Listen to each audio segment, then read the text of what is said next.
നമ്മുടെ ഇന്ത്യ ഇന്ന് സമാധാനത്തോടെ ഉറങ്ങുന്നുണ്ടെങ്കിൽ അത് രാജ്യസുരക്ഷ ജീവിതമാക്കി ഒരുപാട് പട്ടാളക്കാരുടെ അധ്വാനമാണ്. നമ്മുടെ മാതൃരാജ്യത്തിന്റെ സുരക്ഷയ്ക്കായി ജീവൻ അർപ്പിച്ച ആയിരക്കണക്കിന് ജവാന്മാരുടെ ജീവന്റെ വിലയാണ് നമ്മുടെ ജീവൻ. നമ്മൾ ജീവിക്കാനായാണ് അവർ ജീവിക്കുന്നത്, മരിക്കുന്നത്.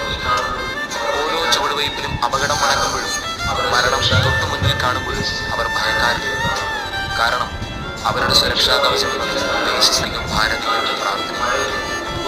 അപ്രതീക്ഷിതമായ വിപരീത കാലാവസ്ഥയിലും കാറ്റിലും മഴയിലും ഒരു വെയിലിലും മഹാപ്രളയത്തിലും ഉള്ളങ്കയിൽ സ്വന്തം ജീവനുമായി